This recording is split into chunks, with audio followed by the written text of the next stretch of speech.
Poi va detto che nelle occasioni dell'Italia del Gusto, soprattutto con il patrocinio dell'azione dei borghi europei del gusto, noi poi della Verità nel Piatto ci piace raccontare momenti particolari quando incontriamo delle persone che al di là del loro specifico lavoro, ma proprio anche per il loro lavoro, girano dappertutto, si rendono conto di tutto, controllano tutto, non ci dimentichiamo anche in questo senso, e hanno quindi una visione complessiva, totale, globale, per cui quando poi arrivano e sono ospiti, come in questo caso, in un'occasione del genere, portano tutto questo contributo. Ecco, su questo Piero mi facevo una domanda.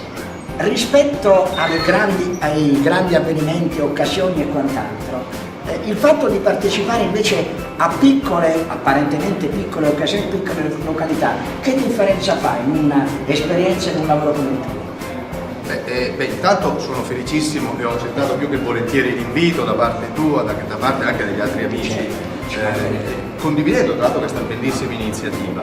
Ma devo dire, guarda, la nostra politica, la nostra filosofia è quella poi di promuovere, di incentivare quelle che sono le piccole realtà territoriali, e credo che questa sia proprio la giusta espressione. Noi dovremmo cominciare, anzi ricominciare a ritrovare quelli che sono i nostri veri valori. E perché non cominciare da piccole realtà come questo paese, Ronchi di Campanile? Tra l'altro mi hanno raccontato il perché si chiama in questo modo. È vero, sì, molto simpatico. Anche a me. Esatto, molto, molto simpatico, molto interessante. E questo ci fa capire una cosa, che per quanti nomi potrebbe cambiare, però poi tutti se lo ricordano tornando indietro nella storia. E quindi credo che per poter rilanciare questo paese dovremmo ritornare indietro nella storia. Certo, non a caso questa è una chiave di lettura anche. Poi per certi versi, perché è un modo di recuperare in momenti di questo tipo in Italia dei valori aggiunti in momenti di crisi alla fine.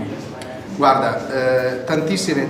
Lo so che tocco un tasto che verifichi tutti i giorni. Ti ringrazio, guarda, nelle varie interviste che mi fanno, mi domandano sempre com'è la situazione, come usciremo da questa crisi. Intanto io credo che per uscire da questa crisi, le forme possono essere tante, forse tutte utili o forse tante inutili, però nel settore ristorativo, nel settore agroalimentare, enogastronomico, io credo che ognuno di noi, ogni abitante di questo paese, di questa provincia, può essere il promotore dell'uscita dalla crisi. Se cominciassero ad essere meno esterofili, a cominciare a consumare prodotti del territorio, una provincia così ricca di prodotti, ma perché andare a consumare altre tipologie di prodotti? O quantomeno consumiamoci, conosciamo prima meglio i nostri e poi dopo dovete provvedere. Guarda, io conosco tantissima gente che ha visto tanti di quei paesi del mondo, e poi se gli domandi ma in Italia cosa conosci? È gravissimo. Conoscono ben poco, conoscono prodotti o piatti della tradizione di altri paesi e non conoscono magari quelli che sono i prodotti del nostro territorio. Quindi ecco, dovremmo essere noi i veri protagonisti per combattere la crisi. Questo è vero. Con il nostro amico e collega Giuseppe Gaspari, infatti, ce lo ripetiamo sempre e ci arrabbiamo di questi che conoscono i posti fuori, vero Giuseppe? Da calabrese sono stato la settimana scorsa in Calabria, una bellissima iniziativa a Belmonte, c'era la città del vino, c'era Slow Food, e ho dato due dati che sono tutti impressionanti. Il primo dato, quello che dicevi tu prima, che l'Italia nel 2012, la crescita della filiera enogastronomica più 12%. Quindi doppia cifra. Quest'anno siamo al primo posto per quintali di vino prodotto. Certo. Dopo certo. La Calabria, che non lo sapevano, è la quinta per estensione della provincia di Cosenza, ma la cosa paradossale che nessuno sapeva, che è la 16ª in Italia per prodotti del territorio ed è la seconda del sud. Vai nei ristoranti, non c'è un vino calabrese, non c'è prodotto del sud. Guarda, faccio le parole tue. Figurati, io arrivo adesso da un tour in Germania. Tra l'altro ho fatto Francoforte e Berlino con 3 province della Calabria. Ah, veramente? Reggio Calabria, Catanzaro e Cosenza. Ho fatto Catanzaro, Crotone e Vibo. Sì. Tra l'altro dove abbiamo portato veramente un qualcosa di diverso a quelli che sono i tedeschi, no? Apprezzando tantissimo questo tipo di tipologia. Io vi dico soltanto un piccolo dato. Allora, noi abbiamo tra l'altro da poco, proprio sabato, siglato con la Presidenza del Consiglio e con il Presidente del Consiglio Gianni Letta il progetto per l'Expo 2015. Fra le 6 linee guida c'è ospitalità italiana, RIM, ristoranti italiani nel mondo. Quindi per cominciare a rilanciare, anche se non ce n'è tanto bisogno perché siamo veramente forti e che non ne abbiamo la consapevolezza, i prodotti italiani nel mondo, attraverso quelli che sono i nostri ambasciatori, nei circa 2000 ristoranti certificati in 52 paesi, ed è solo l'inizio, ma quelli realmente certificati, vale a dire che usano prodotti del territorio italiano, che fanno vivere non soltanto la cultura degli ispettori, lo dicevi prima, quindi non diamo perché usi la mozzarella o un altro prodotto, no, ma che hanno realmente la capacità poi di tradurre il prodotto che comprano in quello che è un piatto.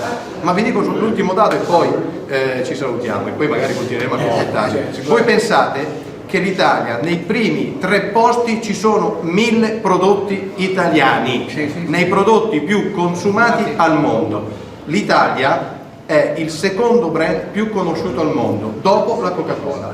Quindi noi dobbiamo smetterla di farci del male. Cioè di farci il male da soli. Esatto. Non abbiamo finito, perché poi a tavola seguite, perché così sul vivo, ed è vivo ancora.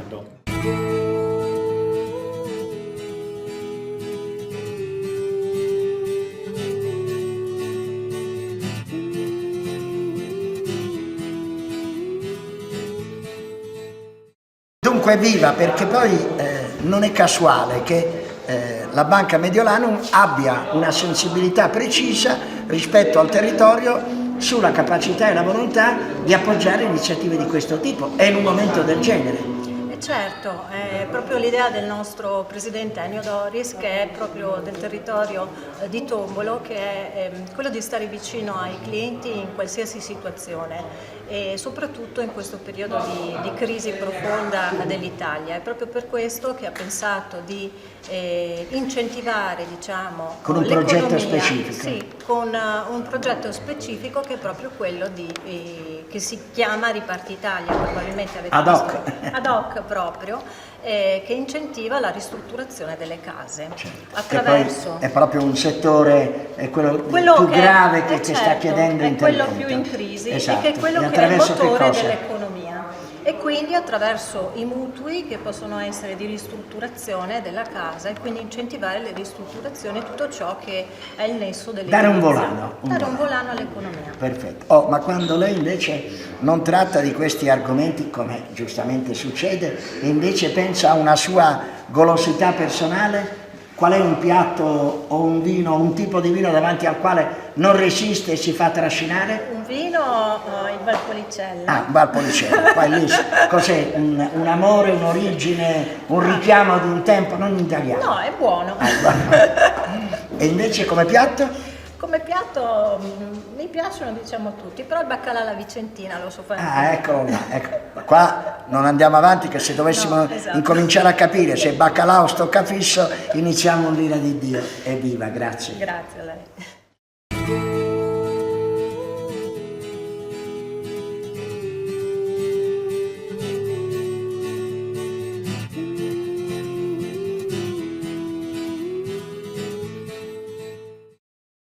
Allora, le attività produttive poi in una località come Villafranca Padovana, nella realtà significa innanzitutto capire che cosa il territorio può esprimere. Allora, cominciamo con un dato: quante anime abbiamo? Noi siamo circa 10.000 abitanti, abbiamo 200-300 attività produttive, dipende, poi siamo ancora un paese un po' misto fra agricoltura e questo non è industria. No, noi siamo particolarmente contenti di avere come dire, la base agricola, anche se tante piccole aziende rurali soffrono oppure hanno chiuso l'attività perché poi i figli non vogliono più continuare. È un fatto di cultura, ma continuano solo quelle attività produttive, le aziende agricole, dell'agricoltura, che sono l'agricoltura, che comunque hanno una dimensione particolarmente vasta, da affrontare il mercato. Qui a Villafranca abbiamo una delle più grandi attività produttive d'Europa nel settore dell'agricoltura. Dove è la più grande sala mungitura d'Europa. Questa adesso poi naturalmente un giorno ci dobbiamo andare. Poi dobbiamo andare, sono sempre in crescita, perché poi qua loro fanno come dire il bio. Ma il fatto poi di stare però vicino a dei centri grandi, a delle città come Padova piuttosto che Vicenza, Noi siamo avete una vostra noi identità. siamo ancora un Però. paese che vive, come dire, a ridosso della metropoli. Certo. Però con una sua grande identità. città, però con la nostra identità. Noi siamo a un passo dalla città di Padova, però siamo, come dire, un'isola ancora un po' felice. No? Assessore, che capita? Che vengono più i padovani da voi o voi da loro? Ma ultimamente sono più i padovani perché vogliono trovare la tranquillità certo. fuori dal caos della città. Spazi di qualità della vita. Sì, poi le nostre ville, che poi avete parlato anche prima, le nostre ville, i nostri spazi verdi comunque attirano ancora oggi. E lei come assessore dell'agricoltura, quindi Assessore a piatti, che piatti uno arriva qui che ci fa mangiare. Qui abbiamo dei piatti insomma un po', Sì, lo so che un po' ci tradizionali, mangiamo un po' di tutto, non abbiamo però un piatto tipico del Certo. nostro territorio, fatto da spaziamo a racconto. 360 gradi e poi siamo del gusto, mangiamo di tutto e di più. Lei quando si ferma il di più maggiore a quale piatto lo concede? Io preferisco il baccalà, Ecco. il baccalà dove Ma fatto ho la come? cuoca perfetta che è mia madre Ma come lo fa? La vicentina? Lo fa alla vicentina, Mantecato? normalmente Come lo fa? alla vicentina, Ah, Poi Vicentina. sempre alla vicentina. Ma noi lo ricordiamo sempre, baccalà stocca fisso, perché c'è il famoso discorso. Esatto. Vabbè, allora ci invita. Certo, Facciamo una prova da certo, facciamo una prova del cuoco. Grazie. Grazie a voi.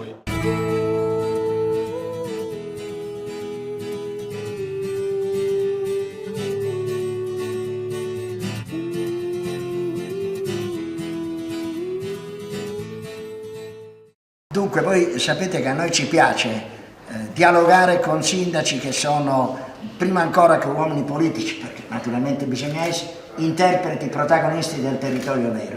Poi più giovani, più piccoli per certi versi sono i comuni, ancora di più è la vicinanza ad un discorso del territorio. Allora, io se vengo da fuori e devo caratterizzare il motivo per cui posso fermarmi, sostare ed essere coinvolto da Villafranca, qual è la ragione principale? Beh, intanto un spazio verde, degli spazi verdi, quindi un contesto ambientale di sicuro rispetto.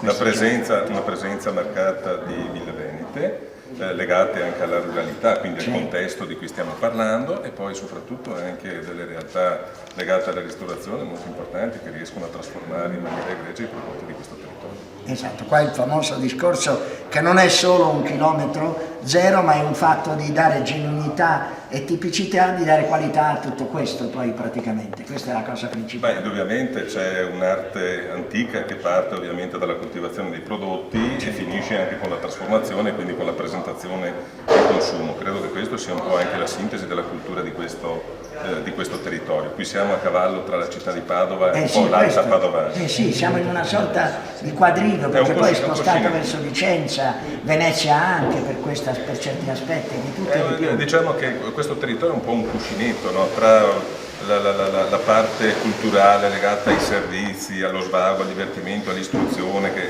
è sintetizzato dalla città, e quella che è la produzione agricola del territorio dell'Alta Padovana, che ha una particolare vocazione legata ai prati stabili, all'allevamento, alla produzione del latte e di tutti i derivati.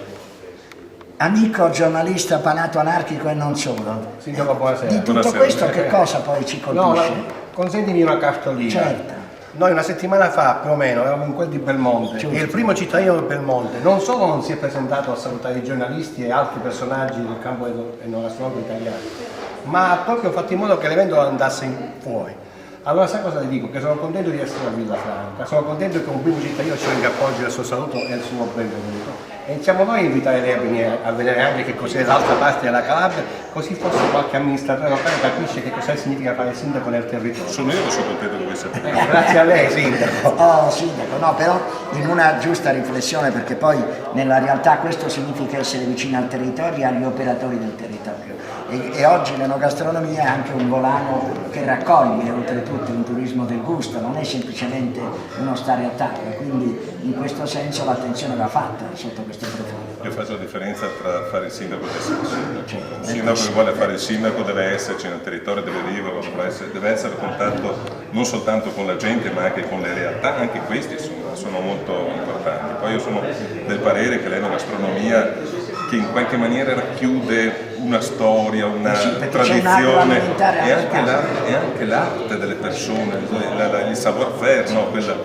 In qualche maniera è il veicolo che trasmette la cultura di un territorio e la cultura di un popolo. Credo che, e tra l'altro anche nella maniera migliore, perché come dire, assaporare la cultura stando seduti a tavola è una cosa eccezionale. E convivialità e tutto. E in una tavola famosa, nel momento di grande relax, io lo dico sempre, che si fa portare o si fa preparare o lo prepara lei stessa, non lo so, quale tipo di piatto lo coinvolge a seconda della stagione, naturalmente di più? Ma io vado pazzo per i formaggi. Purtroppo nel senso che non conosco i limiti, questo è il fatto. Questo è grave. Però questo va bene perché voi lo sapete, io sostengo sempre, i formaggi non possono essere un piatto unico, non vanno mai mangiati alla fine come molti fanno quando invece non li degustano e soprattutto mai messi nel frigo perché sennò escono tutti uguali. E consumiamoli con il seccato. Magnifico, evviva allora, grazie. Grazie a voi.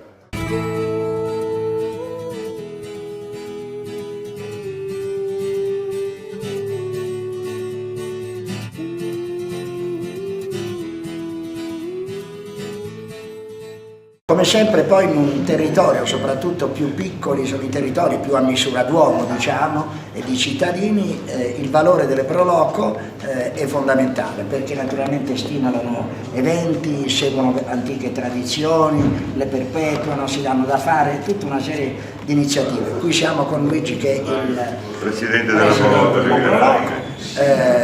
Ricordiamo che le Pro Loco sono soprattutto delle organizzazioni volontarie, questo va detto principalmente.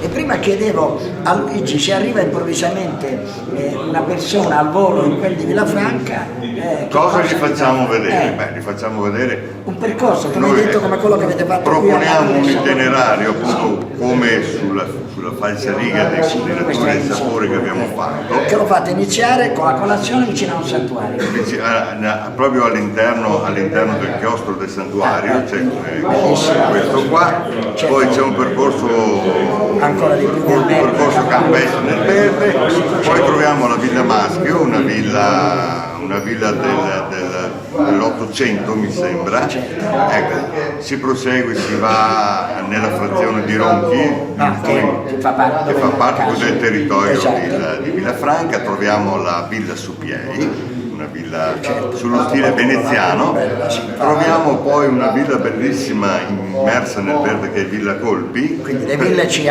sono, per poi andare a finire magari nella barchezza del Palladio, perché bene o male abbiamo il Palladio che è Villafranca, degustando i vari prodotti, di quel poco che abbiamo, ma non è poco, dei buonissimi formaggi del territorio. E poi anche qui Voltolino, una volta iniziato in questa manifestazione con i prodotti che vanno per la maggiore nel nostro territorio. Ti vedo orgoglioso allora di tutto questo? Io mi sento orgoglioso di far parte della Pro Loco e di presentare a chi si appresta a venire anche da lontano a visitare. Sei autoctono?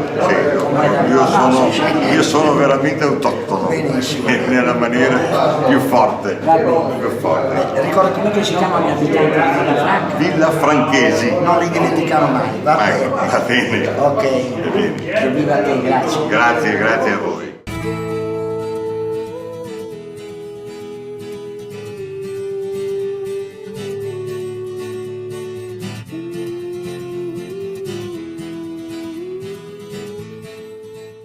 Qui proprio, come vedete, siamo in tema totalmente agroalimentare, perché sapete che c'è sempre prima la terra e poi il prodotto che va a finire sulle tavole piuttosto che cucinato. E qui abbiamo i due fratelli, stavolta forse i nomi me li ricordo, Diego, dico bene? E Andrea. Allora, voi assolutamente precisiamo, non fate solamente prosciutti, perché che cos'è? Raccontiamola, qual è la vostra filiera? Facciamo tutta la produzione dal crudo ai salami, al cotto, dal salame Milano, ungherese, di vario tipo, piccante, tutti i tipi, esatto.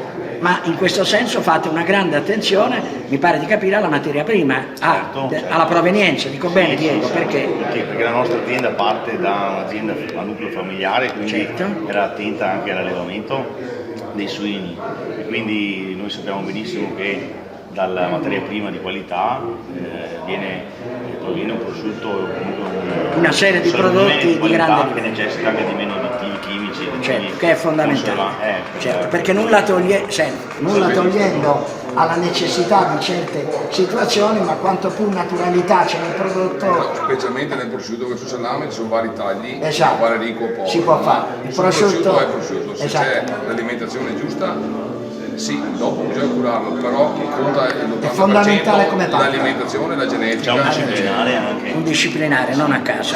Questo è importante. Nazionale, prosciutti nazionali, certo, certo. Dopo l'estero è consentito un po' tutto, certo. e non a si Berlino guarda. ne parliamo, succede Questi di tutto e di più. Hanno il tatuaggio che si dovrebbe anche vedere dietro. Sì, ecco, esatto, giusto. Sì. E racconta la storia, certo. La campanellità del maiale, la tracciabilità. Il mesi che ha tutto quanto. Ecco, però voi personalmente arriva un vostro cliente oppure un gourmand, cioè di quelli che gli piace mangiare bene, di un prosciutto del genere, che gli consigliate di mangiare? Vediamo, arrivo io che faccio questo mestiere e dico: che mi fai degustare di questo prosciutto? Tu che faresti? Magro, anche un po' di grasso. Bene, bravo, questo è un grande fatto, perché guai, voglio dire, cioè, non esiste, sennò senza grasso assolutamente non si sentirebbe. Questo prosciutto qua, si può guardare, ha un bel strato anche di grasso. Sì, esatto. No, deve spiegarlo un po'. Ecco, sì, non a caso, giustamente, quel tanto che serve senza esagerare in proposito. Vabbè, e degli altri tuoi prodotti invece che mi faresti assaggiare? Dei vari salumi, eccetera? Un po' tutti, anche perché più ne assaggia più ne compra, quindi vale la pena fargli assaggiare. C'è da dire una cosa su questo, che da un punto di vista poi di alimentazione e salute e nutrizione, il discorso nei salumi, come peraltro nei formaggi, vanno sfatati dei miti e le leggende metropolitane per le quali ingrassano piuttosto che altro. Certo, dipende da quanto uno ne mangia sotto questo profilo, ma innanzitutto grande salute, grande gusto e poi mangiarlo con intelligenza, dico bene, sotto questo aspetto. Ingrassa o fa male se ci sono dei conservanti o altre non a cose caso, perché quello è naturale. Coloranti, conservanti, addensanti. E voi con che vino questo qui, con che cosa me lo fate bere? Sempre col Cabernet. Con Cabernet, ecco, lì non avevamo dubbi, anche tu su questo? Sì, è un vino non troppo corposo, per esatto. dire la delicatezza del prosciutto. Viene superata, magnifico. Allora, evviva, però poi ne parleremo mentre siamo a tavola che li mangiamo naturalmente.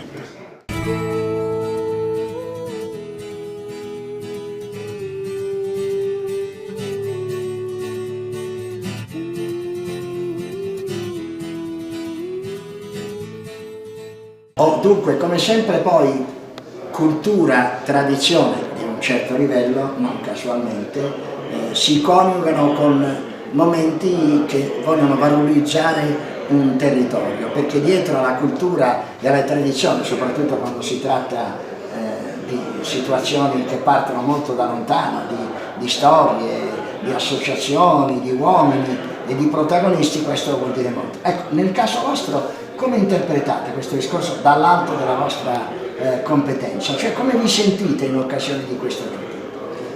Tanto bisogna specificare che la tua domanda è riferita alla mia appartenenza all'Ordine di Malta. Era una provocazione per fartela dire vergognosamente. Certo, il che non è così scontato, perché gli appartenenti all'Ordine di Malta sono circa 13.500 in tutto il mondo. Non è così facile imbattersi in uno di noi. Per questo c'è una cultura vera e una storia dietro alle spalle. Una storia quasi millenaria, perché l'Ordine nasce a Gerusalemme prima del 1100, una data esatta non si sa, ma i cronisti della prima crociata, che si è tenuta nel 1099, parlano di una presenza già da diversi anni di questi primi cavalieri ospedalieri, perché la vocazione dell'Ordine di Malta è una vocazione ospedaliera, che diviene poi anche cavalleresca, militare, e che esercita una sua sovranità.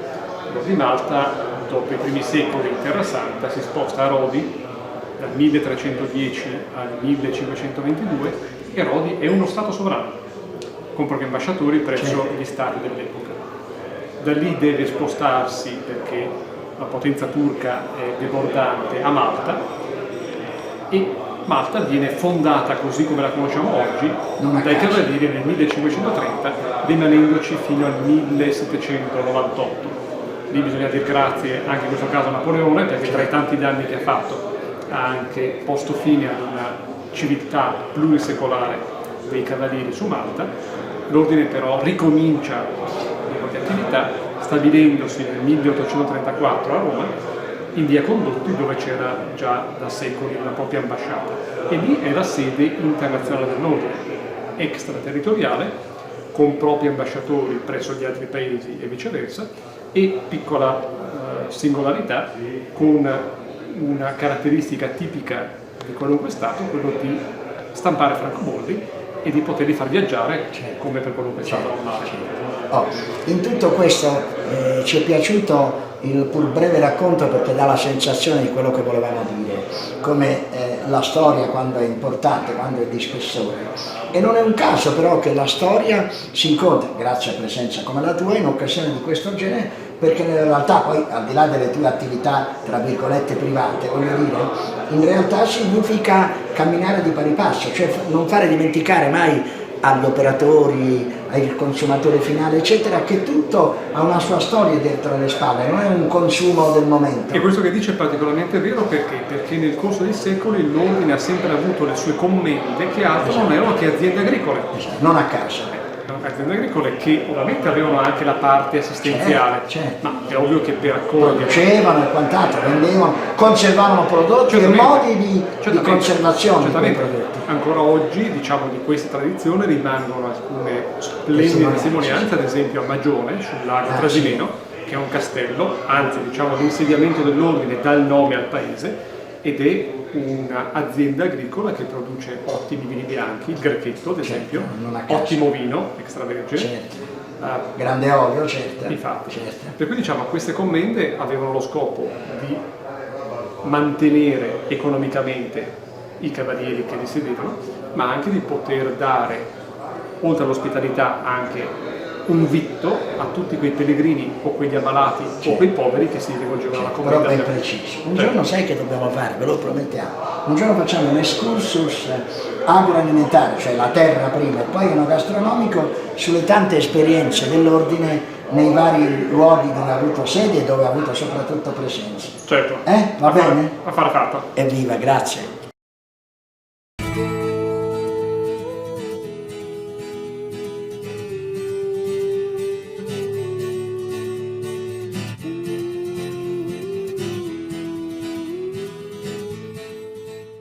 Voi lo sapete che poi l'arte bianca cosiddetta è fondamentale perché difende una tradizione italiana da atteggiamenti e talvolta prodotti non esattamente corretti, perché va bene, la vita è frettolosa, talvolta si ha bisogno di certi prodotti, però guai a disperdere un'arte, in questo caso di panificazione, ma con grazia, non è solo panificazione come adesso chiariremo, perché altrimenti si disperde tutto. La genuinità, poi la tipicità fresco e di certe zone i modi di fare pani, oltre che fare pani anche di altre zone. Però ognuno abbiamo la nostra zona, ogni paese che vai abbiamo. Da te per esempio in questo paese quale maggiormente viene richiesto? Da noi maggiormente pane croccante, quindi pane con farina di tipo 0 o grano duro, però prevalentemente filoncini o zoccoletti e poi ci sbizzarriamo. Questo è un tuffato, è un pane con grano duro che tuffiamo nell'acqua calda e poi lo rinfariniamo con il grano duro e viene cotto. È una preparazione speciale. È una preparazione. Questo è un night and day, è un pane fatto con farine integrali, molto digeribili e soprattutto i cereali. È un pane che si può mangiare anche di sera, questo pane non ti appesantisce. Giusto, perché poi come voi sapete, come peraltro lo spieghiamo sempre quando andate nelle pizzerie, la lievitazione è una cosa fondamentale, noi iniziamo se no dentro il vostro stomaco in pancia. Ma noi siamo ancora un panificio che inizia molto presto la notte per poter far lievitare il pane. Sì, perché ci sono tanti trucchi oggi, ma con tutto rispetto delle aziende della panificazione, però bisogna mantenere una tradizione. Una tradizione e una serietà nel lavoro. Oltre a questo però poi, le vedremo poi a tavola, voi oltre che la parte panetteria fate anche la parte pasticceria, quindi sbizzarrite anche quello che possiamo nei nostri limiti, però abbiamo i nostri prodotti, le nostre nicchie. Esatto, nicchie però pur sempre di grande freschezza, la qualità locali, eccetera.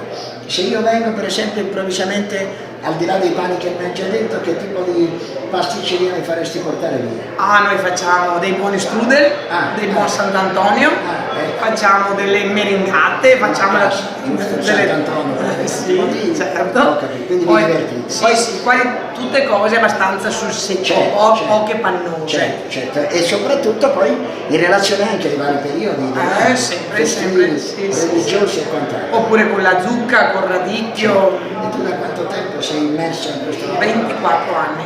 Una ragazzina ragazzina. Questo ricordateli, è un grande privilegio e prestigio italiano quello dell'arte bianca, guai a non vivere in questo modo. Poco ma buono, bravo, ci dobbiamo difendere. Evviva come sempre.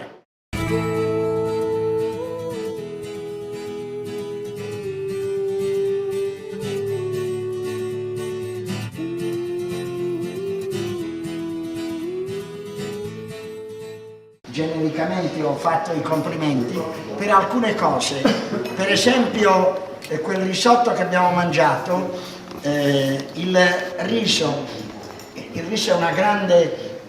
un grande patrimonio italiano. Noi in termini di qualità abbiamo il riso numero 1 al mondo, sia ben chiaro, e non pensate che il riso appartenga solo alle zone del nord Italia. Fino a 60-70 anni fa il riso veniva anche coltivato, non a caso, in un grande patrimonio del sud, dove si fanno gli arancini di riso, il sartù di riso a Napoli, che è un piatto godurioso, in una grande piana, quando si scende in Calabria dall'autostrada e si arriva e si supera il Pollino, sulla sinistra c'è la piana di Sibari, dove adesso si coltiva soprattutto clementine e olio extravergine di olive, e fino a 60-70 anni fa, adesso è stato recuperato poco, si coltivava del riso, non a caso, perché il riso è un grande patrimonio italiano di tutte le regioni. E io ho detto una cosa prima in cucina, ogni chicco, l'ho detto perché lo uso sempre questa espressione, che ovunque ci sia riso, ogni chicco di riso deve parlare da solo. Cioè deve essere in grado di farsi sentire, di non essere un ammasso, una poltiglia, e su questo siete stati bravissimi. Devo anche dire poi, rispetto alla carne che per esempio ci è arrivata dopo, un creme, un raponera di grande livello, non so se era artigianale vostro o preso da un produttore locale, però era eccezionale, dico bene, ci ha grandemente colpito.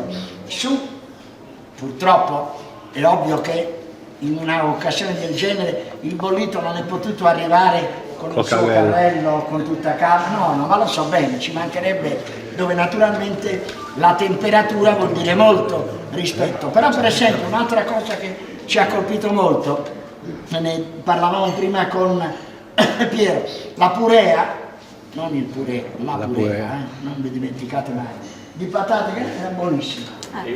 Era di patate. Era di patate, perché voi sapete che nelle cucine in genere si buttano queste bustine per vari motivi, invece è una grande purea. E devo dire, rispetto ai signori del vino, Ivana del vino. È l'osi del vino. E Alessandro. È Alessandro che è là. L'intermedia è Mara. È un'infiltrata. No, Mara. No. Devo dire che se voi avete fatto caso, allora, io ho bevuto il Lisson tra Maggiore e il bianco iniziale, c'è stato un errore, perché il Lisson non è un vino con una sua grande prepotenza, cioè non grida quando si beve, perché i vini sono alcuni silenziosi e alcuni gridano.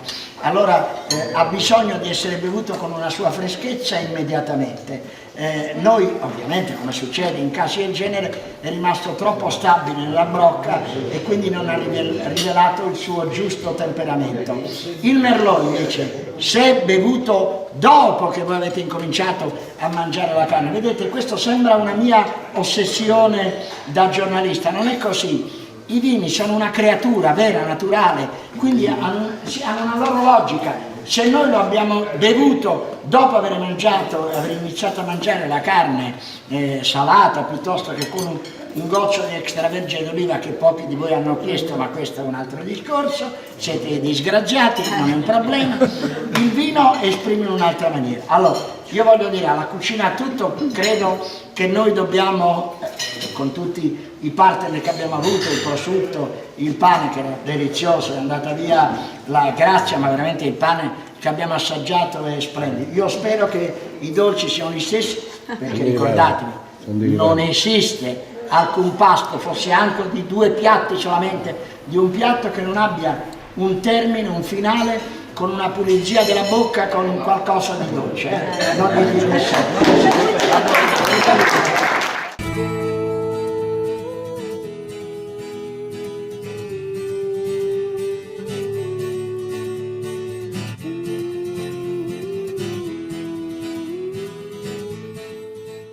poi che cos'è la qualità? La qualità è anche un mestiere, una professione di chi invece indaga, di chi capisce di che cosa si tratta e soprattutto di chi ci aiuta a stare meglio. Dico bene, perché questo è quello che in fondo tu fai. Sì. I servizi che offro sono servizi relativi alla qualità e al miglioramento organizzativo e questo aiuta l'azienda sicuramente appunto a migliorare sia la qualità del prodotto che la qualità del servizio che offre ai consumatori. E poi, come se non bastasse, in questo anche un grande contributo sulla formazione, cioè sulla capacità di arrivare a tutto questo. Sì, perché la formazione è uno strumento molto importante. Sia per prevenire alcune situazioni problematiche che si possono verificare in azienda e poi soprattutto per migliorare quella che è la qualità aziendale, per cui molti corsi sia in merito appunto alla sicurezza che alla qualità vengono offerti proprio ai lavoratori che poi sul campo operano nei vari settori. Sì, perché i settori sono tutti, non solo agroalimentari, però io mi facevo una domanda oggettiva. Una bella e giovane donna, cioè come viene accolta, perché questo ahimè ha il suo peso in tutto questo discorso, in che maniera? Entusiastica da un lato e critica? Noi donne siamo facilitate. Questa è una bella notizia. Sì, noi siamo facilitate perché ci vedono comunque, ci accolgono sempre molto bene. Però poi sono molto attenti sul fatto che se sbagliate addio. Sì, ce l'abbiamo, bisogna giocarsela molto bene. Però posso chiedere una cosa. Quando sei in un tuo momento di grande distinzione, eccetera, che piatto ti piace? Trovarti davanti a quale piatto? Mi piace tanto il risotto. Risotto proprio. Qualunque tipo o uno in particolare? Tutti proprio. Il risotto piace molto e mi piace proprio farlo. Anche quindi l'onda famosa del risotto, bellissimo. E farlo degustare ad altri. Sì. Non indaghiamo. Evviva!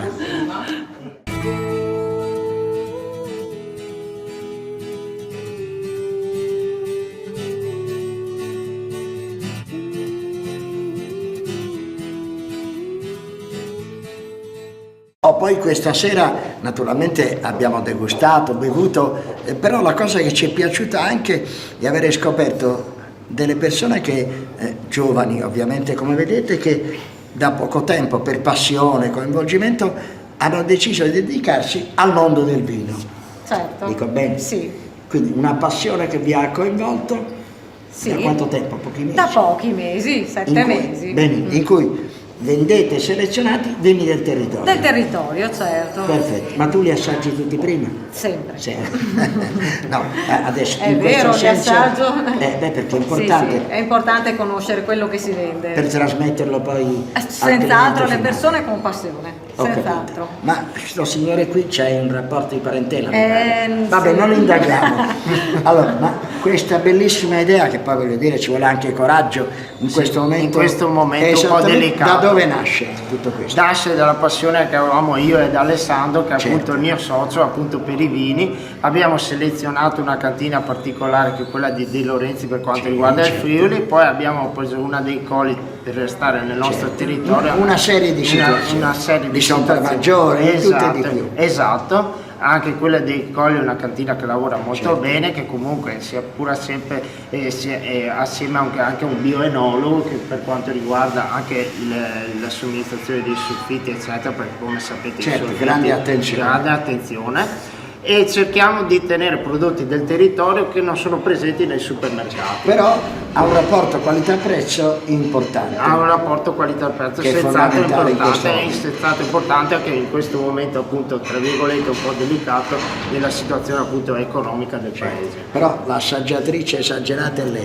Vabbè, non indaghiamo. Allora, tu quindi sei l'altra metà del cielo coinvolta. Esatto, il mio socio. Grande passione. Da sempre, già da piccolo, la famiglia, in famiglia mi è sempre piaciuto bere vino buono e quindi la passione da mio padre è stata trasmessa a me. Certo. Quindi è stata un'occasione da non sprecare. Esatto, una sera così per scherzo abbiamo parlato e proviamo. Eravate lucidi quella sera. Perfettamente lucidi. E proviamo, non proviamo, al momento è triste. Proviamo, ci siamo buttati. No, ma la verità è questa, che quando si crede in qualche cosa, soprattutto in un settore comunque vincente e coinvolgente come quello dell'enogastronomia, del vino in modo particolare, vuol dire comunque percorrere sempre delle strade di qualità, questo è vero. Certo. Però, allora, noi verremo quindi ad assaggiare da voi di tutto e di più. Senz'altro. Singolarmente, in proposito, facciamo un assaggio in comune, va bene? Va benissimo. Tu resisti su qualunque verticale Certo. di vini, distillati, di tutto e di più. Ci prepariamo prima. Facciamo i compiti per casa. Evviva, però li andiamo a trovare davvero. Benissimo. E leggete qui in sottopancia di chi si tratta e dove sono. Grazie.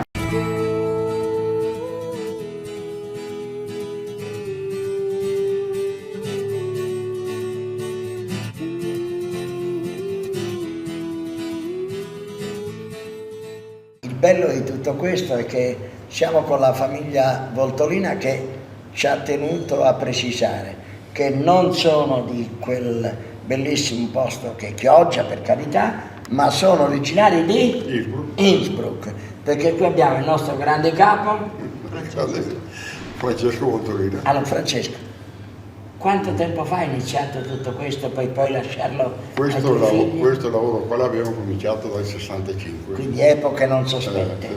E siamo arrivati a questi tempi qua. Tempi un po' critici, ma teniamo duro per dare fino fuori. Sì, perché poi noi diciamo questo, nell'evoluzione che poi avete avuto come locale, ristorante, locanda, poi l'albergo e di tutto, quello che conta è la capacità di sapere tenere duro, sapere rappresentare un territorio e avere belle soddisfazioni. Come questa sera. Tu sei orgoglioso? Sensato. Ah sì, non li richiami ogni tanto? Sì, non avevamo dubbi. Io sono delicato, forse troppo a volte troppo, però non è che le faccio osservazioni perché sono buon mercato, le faccio perché vedo che hanno bisogno di essere osservati per migliorare sempre le nostre condizioni. E non c'è niente da fare, sono così, che segno sei? Pesci. No, vabbè, però è uno.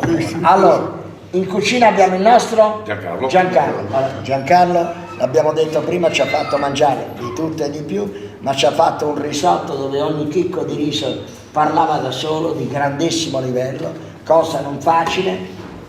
Giancarlo, in cucina in momenti di questo tipo quello che tu conti è di non assolutamente perdere in qualità. Comunque. Soprattutto questo, soprattutto la qualità.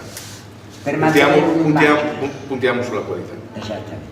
Puntiamo sulla qualità, è l'unica cosa che ci può dare delle soddisfazioni oggi. E farvi distinguere da altri. Vediamo come va andrà a finire, perché oggi sono momenti molto difficili come avete detto. Certo, hai ragione. Qua abbiamo Emanuela, in sala, per chi è maggiormente come voi in sala, qual è la difficoltà maggiore? Riuscire a coinvolgere il cliente come una volta si faceva? Che cosa oggi? Il cliente è sempre più difficile. Ma perché è più esigente o perché giustamente la situazione è difficile? Perché sa di più, è più esigente, ha più richieste da fare, molto più delicato.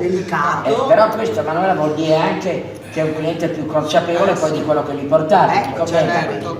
Oh Roberta, poi nella realtà, ma poi quanto il cliente veramente comprende, capisce, ne sa e quanto invece ha l'arroganza di presupporre perché trasmissioni televisive piuttosto che altro lo informano. Sono pochi che sanno veramente cosa mangiano. Cioè tu te ne rendi conto in questo? Mamma mia.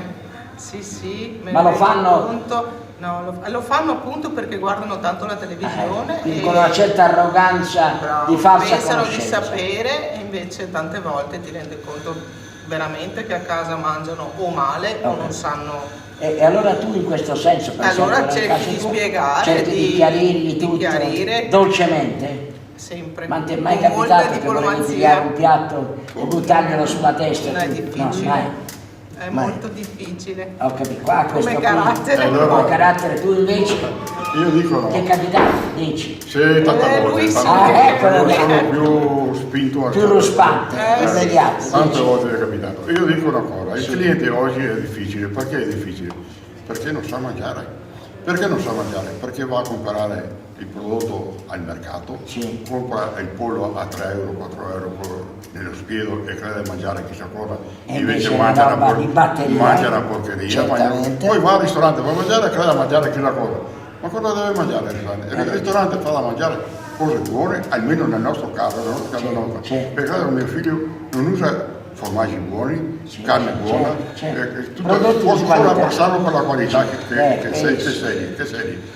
Però il cliente non sa cosa vuol dire qualità e questo è il male, perché c'è tanti che portano in giro il mangiare. Diventa quindi arrogante e ignorante. Per me non sa mangiare il cliente, è vero, c'è gente che sa mangiare, che c'è, ma sono pochi ancora quelli che sanno veramente scegliere il mangiare. Sono pochi. Sì, però dici la verità. Ma ti è mai capitato un momento di raptus che ti sei arrabbiato con qualche cliente? No, cerco sempre di tenermi la rabbia dentro di me, col cliente, e cercare di tenere il cliente. E tenere il cliente, dopo scoppio dopo magari, ma di tenere il cliente. Dici, grande amico giornalista, che stasera ci riprendi. Mi verrebbe da chiudere con una frase di un nostro amico che sta in Emilia Romagna, che è il famoso Ostematto, no? Giacomo Donini. Nel suo ristorante, attorno ai tavoli, lui ha scritto: signori, qui non si serve da mangiare, virgola, qui si fa da mangiare.